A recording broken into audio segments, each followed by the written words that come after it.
materi malam hari ini kita akan membahas teknikal. Teknikal itu apa? Teknikal itu berkaitan dengan cara kita membaca pergerakan arah pergerakan market yang didasarkan pada candle. Materi yang kita bahas adalah teknikal atau analisa. Materi yang kita bahas adalah analisa. Analisa pertama kita langsung masuk di teknikal, kemudian yang kedua nanti baru kita ke fundamental. Sedikit banyak kita nanti membaca, memahami bagaimana dampak dari berita yang dirilis, sehingga kita setidaknya lebih hati-hati, atau kalau perlu kita bisa memanfaatkan dari news yang ada untuk taking profit di sana. Ya, bahkan kalau berita begini paling suka kalau kita ada berita berdampak besar, karena berita berdampak besar itu selalu ada dua kemungkinan, kalau tidak naik kuat ya turun yang kuat, maka nanti kita bisa siasati. Malam hari ini kita fokus di teknikal.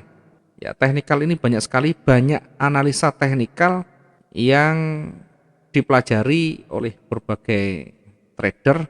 Ada yang menggunakan indikator,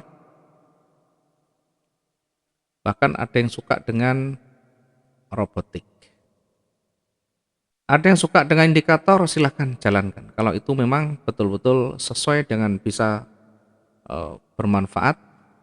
Kemudian ada yang suka dengan robotik, kalau menganggap mereka menggunakan robot itu cukup efisien, ya silahkan. Tetapi di Wijaya Trading tidak banyak belajar di indikator, tidak banyak belajar di robotik, tetapi menitik beratkan pada price action, sehingga nanti harus difahami price action. Maka metode yang kita gunakan adalah price action, technical analysis. Technical analysis. Ya, price action, technical analysis.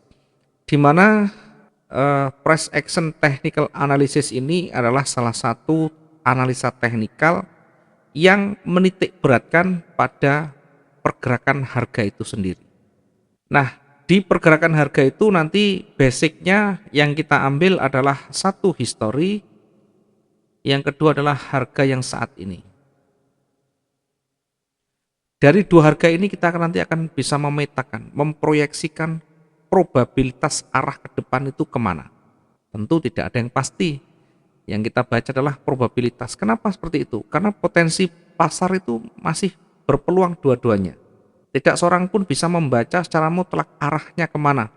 Ya, kita baca adalah probabilitas ini berdasarkan karakter, berdasarkan kebiasaan-kebiasaan.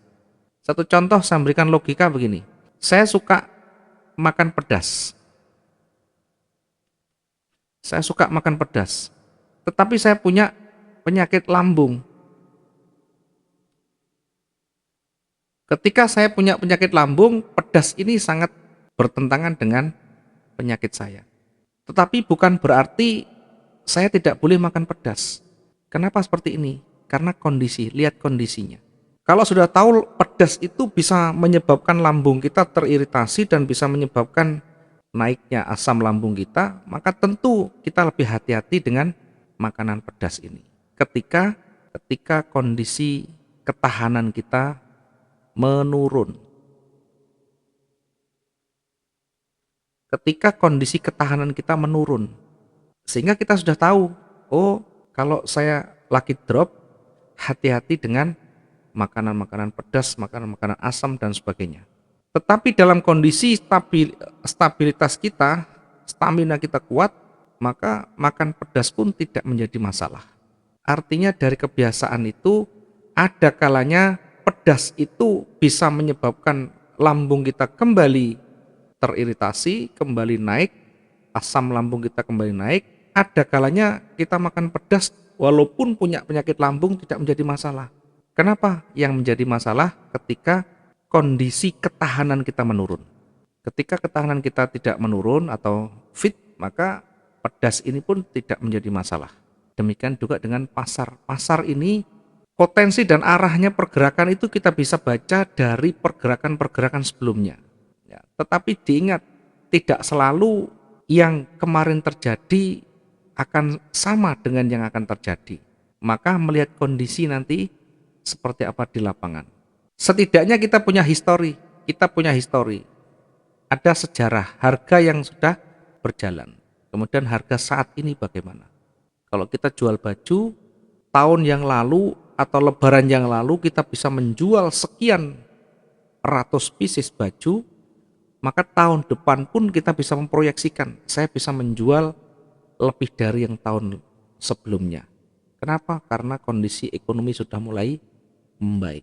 Dari mana kita bisa melihat kondisi ekonomi makin baik? Dari parameter ekonomi yang sedang berjalan saat ini. Sehingga dari histori dan harga saat ini, ada harga histori, harga saat ini, kita bisa mengkombinasi. Kita bisa menganalisikan, kita bisa memproyeksikan potensi dan probabilitas ke depan seperti apa. Ya tentu tadi basicnya adalah harga masa lalu, harga saat ini. Ya, price action ini adalah salah satu indikator sendiri. Ya, indikator yang justru yang paling valid dan paling akurat adalah price action itu sendiri atau pergerakan harga itu sendiri. Ya, apakah price action itu adalah pola candle, doji, hammer, engulfing, dan sebagainya? Jawabannya tidak semuanya. Ya, price action itu satu kesatuan pergerakan secara utuhnya, bukan pola candle. Pola candle itulah bagian kecilnya, termasuk patternnya bagian kecilnya. Karena dalam price action itu meliputi harga masa lalu, harga saat ini, harga yang sedang berjalan. Sehingga kita menitik beratkan sekali lagi pada pergerakan harga. Murni kita nanti menggunakan pergerakan harga dari candlestick, tidak ada embel-embel tambahan indikator apapun. Ya, apakah bisa? Jawabannya bisa dan mudah sekali kalau kita memahami. Kita bisa membandingkan dengan yang menggunakan banyak indikator ya, menggunakan banyak indikator tentu membuat pandangan kita menjadi lebih terganggu. Kalau kita hanya berpedoman pada satu candle, ada pergerakan candle, tentu pandangan kita akan jauh lebih bebas. Pandangan kita akan jauh lebih mudah mengamati. Ya, sesuatu yang simple tentu sangat powerful. Sesuatu yang sederhana akan sangat powerful, berkekuatan lebih daripada yang kompleks. Maka kita nanti banyak belajar di candlestick. Intinya nanti banyak belajar di candlestick. Saya yakin teman-teman sudah sangat tidak bersabar untuk bagaimana belajar teknikal. Ya, walaupun sebenarnya teknikal sudah kita tempatkan di nomor 3. Ya, jangan kita hanya berharap teknikal. Karena kita hanya berharap teknikal tanpa mengabaikan yang lain, tanpa mengabaikan manajemen resikonya, tanpa kita memperhatikan psikologi tradingnya, maka ini tidak ada gunanya, sia-sia. Meskipun sangat luar biasa memahami teknikalnya, tapi kalau mengabaikan dua bagian yang utama itu, tentu akan sangat sulit untuk kita nanti bertahan lama di dunia trading.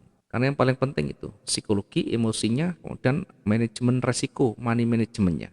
Pergerakan yang kita baca itu adalah probabilitas.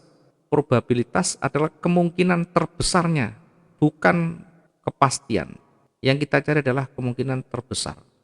Tentu kalau kemungkinan terbesar 60% misalnya kan peluangnya, kemudian resikonya 40%. Artinya ketika kita membaca pergerakan candlestick, mampu membaca pergerakan candlestick dengan ciri-cirinya. Contoh misalnya, ketika marketnya bergerak naik, kemudian di situ ada resisten, kemudian di situ ada penolakan yang panjang, ya, secara logika probabilitasnya akan turun. Artinya kemungkinan terbesarnya 60% turun, sedangkan peluang naik tetap ada, hanya saja kecil. Dari mana? Dari histori dan sejarah. Tetap peluang naik itu ada. Jadi jangan dikira kalau misalkan penolakan panjang terus turun, bukan, belum tentu.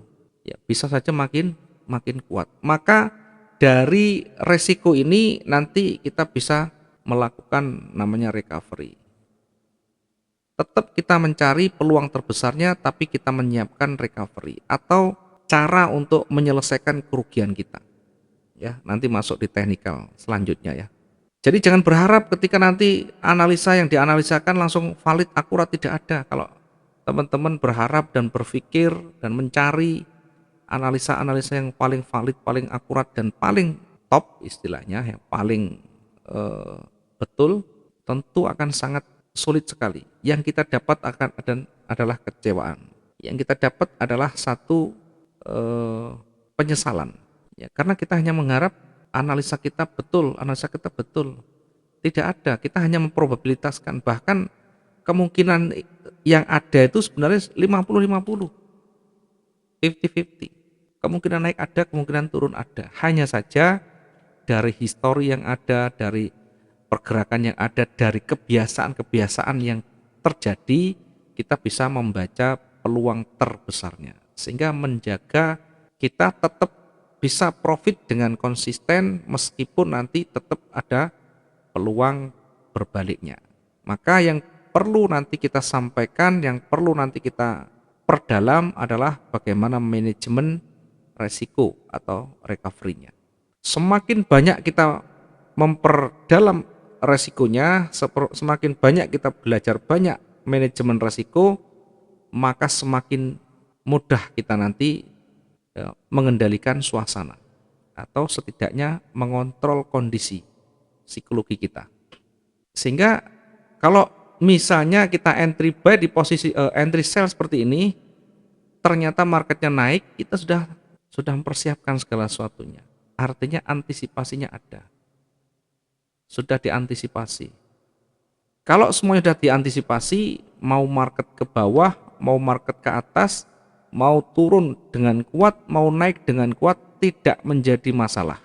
Karena sudah antisipasi. Misalnya, ketika marketnya kuat, kemudian ada penolakan di sana kuat, ada penolakan di area resisten, ada penolakan, ngambil posisi sell 0,1 misalnya.